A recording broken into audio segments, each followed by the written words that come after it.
Latest updates ఎప్పటికప్పుడు పొందడానికి big TV WhatsApp channel follow అవ్వండి. లింక్ డిస్క్రిప్షన్ లో ఉంది. ఎన్నికల్లో గెలుపోటములు సహజం. కానీ ఓటమిని తట్టుకోలేని కొందరు నేతలు ఒక పార్టీ నుండి ఓడితే మరో పార్టీ నుండి అదృష్టాన్ని పరీక్షించుకుంటున్నారు. అదృష్టం కలిసి వస్తే ఓకే, లేదంటే రెంటికే చెడ్డ రేవడిలా మిగిలిపోతున్నారు.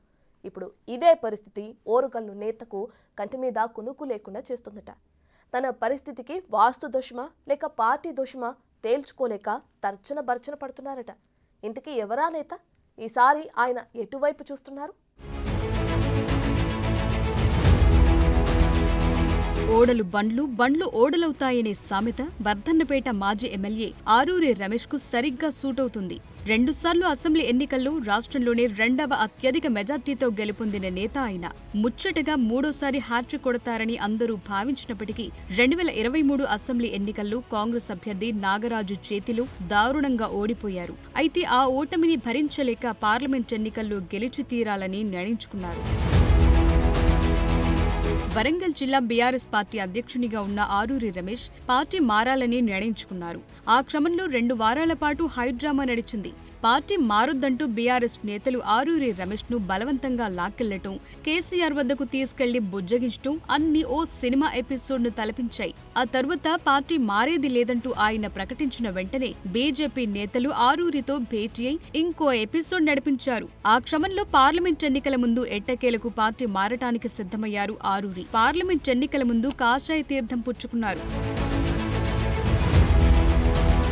వరంగల్ పార్లమెంట్ బీజేపీ అభ్యర్థిగా పోటీ చేసిన ఆరూరి రమేష్ కాంగ్రెస్ అభ్యర్థి కడియం కావ్య చేతిలో మరోసారి చిత్తుగా ఓడిపోయారు. ఊహించని ఆ పరిణామానికి భారీ షాక్కి గురయ్యారట. గులాబీ పార్టీలో ఉంటే పార్టీ పదవైనా మిగిలేదని, బీజేపీ నుండి ఓడిపోయి ఎటూ కాకుండా పోయానని సన్నిహితుల వద్ద ఆవేదన వ్యక్తం చేస్తున్నారట. అయితే కొద్ది నెలలుగా పొలిటికల్ గా సైలెంట్ అయిన మాజీ ఎమ్మెల్యే ఆరూరి రమేష్ మళ్లీ యాక్టివ్ కావాలని చూస్తున్నారని తెలుస్తోంది. బీఆర్ఎస్ అధినేత కేసీఆర్ బుజ్జగింపులను సైతం కాదని పార్టీ మారటంతో తిరిగి సొంత గూటికి చేరే పరిస్థితి లేదని ఆయన సన్నిహితులతో చెప్తున్నారట. బీజేపీలోనే ఉండి పొలిటికల్ గా యాక్టివ్ అవుదామని చూస్తే ఆ పార్టీ నిబంధనలు, కట్టుబాట్ల కారణంగా సైలెంట్ అవ్వాల్సిన పరిస్థితి ఏర్పడిందట. ఏదైనా కార్యక్రమంతో ప్రజల్లోకి వెళ్లాలని పార్టీ పెద్దలను కలిస్తే కోర్టు హాల్లో జడ్జిలాగా సైలెన్స్ అంటూ చేతులు కట్టిపడేస్తున్నారట పార్టీ పెద్దలు. 10 ఏళ్లు అధికారంలో ఉండి ప్రజల్లో తిరిగిన ఆరూరి రమేష్ ఇప్పుడు ఇంటికే పరిమితమవుతుండటంతో ఆయన సన్నిహితులంతా అసంతృప్తిలో ఉన్నారట. మరో 4 ఏళ్లు ఇలా ఉండటం సాధ్యం కాదని ఏదో ఒక నిర్ణయం తీసుకోవాలని ఒత్తిడి చేస్తున్నారట. రాబోయే 10 ఏళ్లు హస్తం పార్టీ అధికారంలో ఉంటుందని, మరోసారి పార్టీ మారి కాంగ్రెస్ లోకి వెళ్లాలని మరికొంతమంది సన్నిహితులు సూచిస్తున్నారట. ఓకే అంటే కాంగ్రెస్ అధిష్టానంతో లైన్ క్లియర్ చేస్తామని మరికొంతమంది పెద్దలు సలహా ఇస్తున్నారట. అయితే కాంట్రాక్టర్గా ఉన్న ఆరూరి రమేష్ బీజేపీలోనే ఉండి కేంద్రం నుండి 4 కాంట్రాక్టులు సంపాదించుకుంటే చాలని భావిస్తున్నారని ఆయన వర్గం గుసగుసలాడుకుంటోంది. అయితే ప్రజాక్షేత్రం వదిలి సంపాదన చూసుకుంటే రాజకీయ భవిష్యత్ అంధకారం అవుతుందన్న అభిప్రాయం కూడా వినిపిస్తోంది.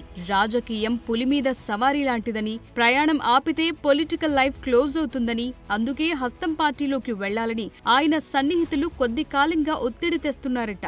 దాంతో ఆయన ఏదో ఒక నిర్ణయం త్వరలో తీసుకుంటారని క్యాడర్ కు సంకేతాలిస్తున్నారట. మరి ఆయన డెసిషన్ ఎలా ఉంటుందో చూడాలి.